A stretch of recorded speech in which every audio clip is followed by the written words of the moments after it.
ناظرین کرام السلام علیکم ورحمۃ اللہ وبرکاتہ۔ آج کی ہماری یہ ویڈیو بہت ہی زیادہ اہم ہونے والی ہے، کیونکہ آج ہم قومی اسمبلی کے اس بل کے بارے میں بات کرنا چاہتے ہیں جس کا ہمیں برسوں سے انتظار تھا۔ وہ بل کیا ہے، اس بل کا مقصد کیا ہے، اور اس بل کو پاس کروانے والا کون ہے؟ تو گزشتہ روز قومی اسمبلی کا اجلاس راجہ پرویز اشرف ان کی موجودگی میں منعقد ہوا، اور جماعت اسلامی کے عظیم رہنما عبدالاکبر چترالی انہوں نے اس بل کو پاس کروانے کے لیے انتھک محنت کی، اور اس بل کو پاس کروانے کے لیے 2019 میں انہوں نے اس کا آغاز کیا، اور وقتاً فوقتاً وہ اس بل کو پیش کرتے رہے کہ کاش یہ بل پاس ہو جائے۔ اور 2023 میں وہ وقت آ گیا کہ صحابہ کرام رضی اللہ تعالیٰ عنہ کی توہین اور اہل بیت کرام کی توہین کے بارے میں اس بل کو پاس کر لیا گیا۔ وہ بل کیا ہے؟ صحابہ کرام رضی اللہ تعالیٰ عنہ اور اہل بیت رضوان اگر ان کی کوئی گستاخی کرتا ہے، ان کی شان میں نازیبہ گفتگو کرتا ہے، تو پہلے آئین یہ موجود ہے کہ 3 سال اس کو سزا دی جائے، جبکہ عام شہری اگر اس کی کوئی توہین کرتا ہے یا توہین عدالت ہوتی ہے تو اس کی 5 سال تک سزا مقرر ہے، اور یہ ناانصافی کی بات ہے۔ اس لیے عبدالاکبر چترالی انہوں نے اس پر مزید کام کیا اور کہا کہ صحابہ کرام رضی اللہ تعالیٰ عنہ اور اہل بیت کرام ان کی شان کو صحیح معنوں میں اجاگر کیا جائے، اور اگر اب جو قانون بنایا گیا، جو آئین اب سے شروع ہوا ہے، وہ یہ ہے کہ صحابہ کرام رضی اللہ تعالیٰ عنہ اور اہل بیت کرام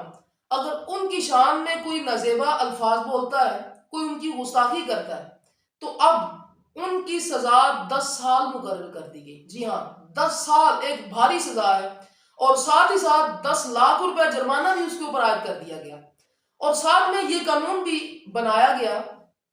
کہ گستاخی کے الفاظ کی نوعیت کو دیکھا جائے گا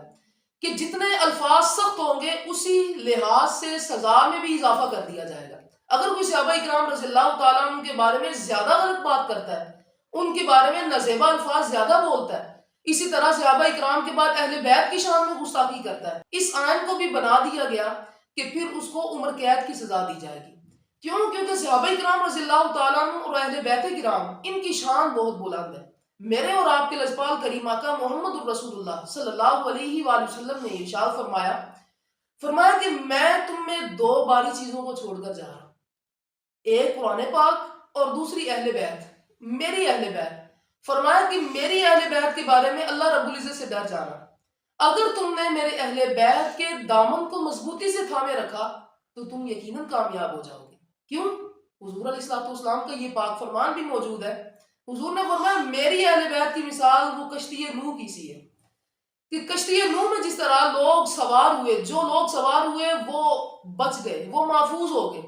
اسی طرح میرے اور آپ کے حضور نے فرمایا کہ اگر کوئی میرے اہل بیت کے دامن کو مضبوطی سے تھام لیتا ہے، ان کے ساتھ محبت، مودت اور قربت کا رشتہ قائم کر لیتا ہے، تو فرمایا کہ پھر وہ بھی محفوظ ہو جائے گا، وہ بھی کل قیامت والے دن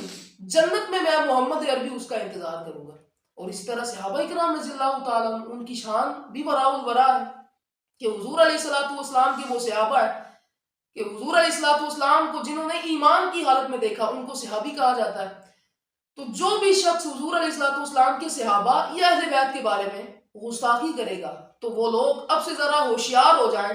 اب قانونی طریقے کے ساتھ ان کی کارروائی کی جائے گی، اور 10 سال تک ان کو سزا بھگتنا پڑے گی، اور 10 لاکھ روپے جرمانہ بھی عائد کیا جائے گا، اور اگر ان کے الفاظ میں سختی ہوئی تو عمر قید۔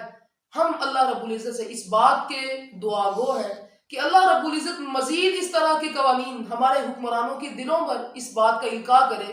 تاکہ نظام ایک بہتری کی طرف آ سکے۔ اللہ رب العزت سے دعا ہے کہ وہ ہمیں بھی عمل کی توفیق عطا فرمائے۔